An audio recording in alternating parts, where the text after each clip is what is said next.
Hi, I'm Kaylee, and today I'm going to be ranking all of the Bronte sisters' novels.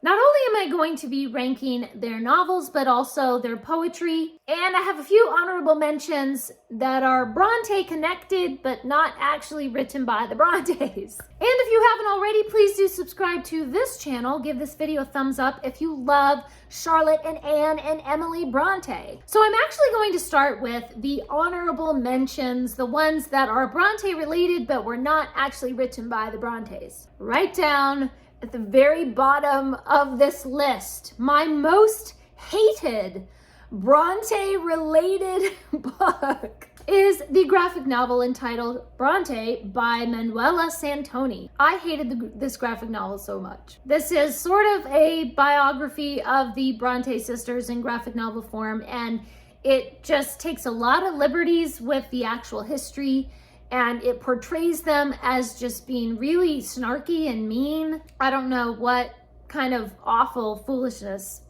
this book is, but it's horrible. And the next one that I did not like is Emma Brown. This is a little 20-page manuscript that Charlotte Bronte was working on right before she died, and she never finished it.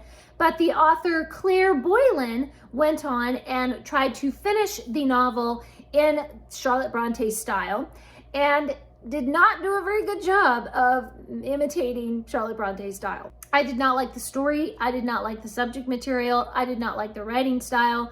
I felt like it was just a total failure. I'm sorry, it's just really not that good. There is also another author who took that same little 20-page manuscript and finished it. This version is by Anne Telscombe. Now, this version of it I actually really did like. I think I gave this one 4 stars. I loved the writing style. It wasn't exactly Charlotte Bronte, but it did a pretty good job of mimicking her style. It was just the sort of plot structure and story structure that I thought, oh, that could have been a Bronte book. I think that, dovetails pretty well with their style. So this was one that I really enjoyed, that I just thought it was lovely. Was it perfect? No, it wasn't perfect, but it was very enjoyable, and I thought it was a really well done, well written version of what Charlotte Bronte maybe could have written.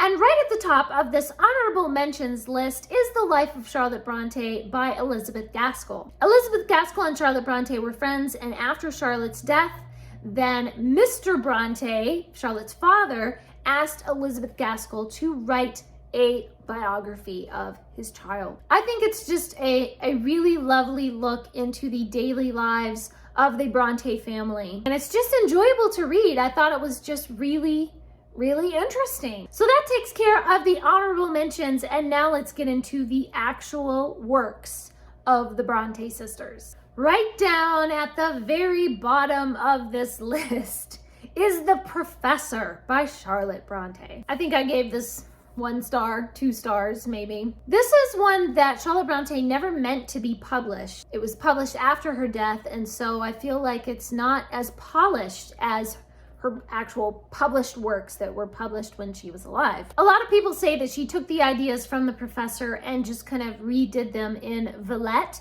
and Villette is definitely a much better version of The Professor. I just really hated the main character in this. He's very selfish and manipulative and looks down on women, and there were just so many ideas about like education and social position and stuff that I was just like, what? This is terrible. This is like skewed around and just awful, and you don't see that in the other Bronte novels. It left me sort of confused because so many of the Bronte novels are known for being much more liberal and much more, we say like proto-feminist and everything. And so The Professor is just, it's just terrible. There's a lot of plot structure problems and pacing problems, and it's just not that great. And next on the list is Wuthering Heights. Now, Wuthering Heights has excellent writing style and genius plot structure and wonderful characters, very complex, interesting characters, but I don't like the dark subject material. I am a person that I need a hero somewhere that I can root for. I need at least one likable character that I can cheer for in the story. And everybody in Wuthering Heights is horrible. And it's all just so tragic and dark, and everybody's so mean, and I can recognize that it's certainly genius, but I don't like it. I did a hugely long video all about the little detailed reasons of why I admire but do not like Wuthering Heights. So of course you can go and watch that video if you like. Next on this list is the collection of poems by, Ellis Acton and Currer Bell. I can never remember what order that's supposed to be in. I guess it's Currer, Ellis, and Acton Bell. Yeah, or something. I'm not sure. I do like the poetic style that they write in. I mean, it's good poetry, but it's all about death. Like 95% of the poems are about people dying or being lonely or like wishing for death, and like, oh, it's just so dark. It's just, when I was reading it, I had to like take a break and be like, this is making me depressed. And some of the poetry isn't like amazing.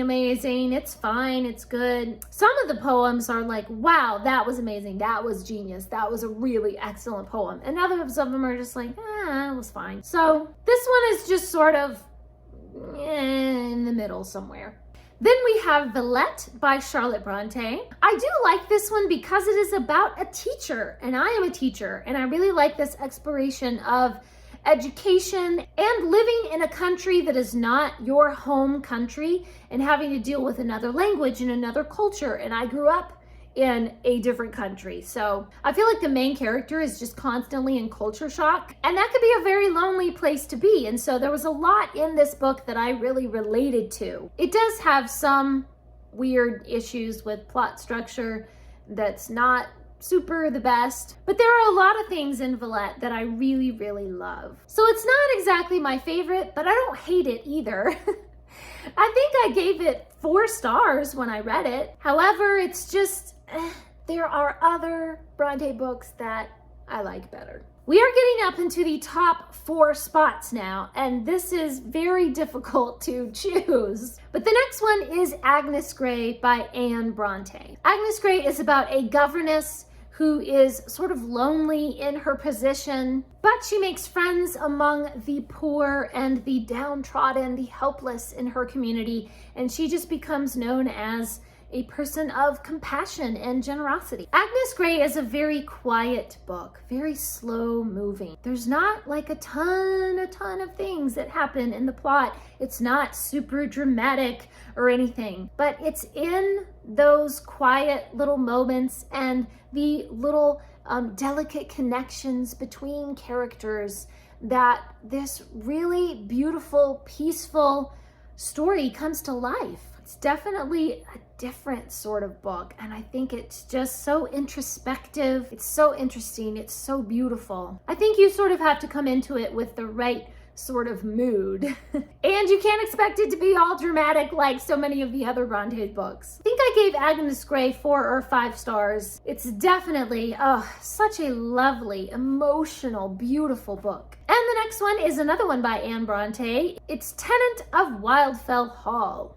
I don't never know whether to say Wildfell or Wildfell. I'm not quite sure. Now this one is much more dramatic in some parts of it. This is about a woman who moves to a new neighborhood, and she doesn't really want to tell anyone about her past. She definitely has something to hide, but a young man in the neighborhood becomes interested in her and befriends her. This one deals with some really important issues of identity and self-control and marriage and love and betrayal and all those good things. I love that it's so mysterious. There's kind of a lot of suspense in there where you're just trying to figure things out. And I love the character arcs. The development in these characters are so phenomenal. One thing that I don't super love is the story structure is told from one character's perspective, and then you get these letters, and then it's kind of, I don't know.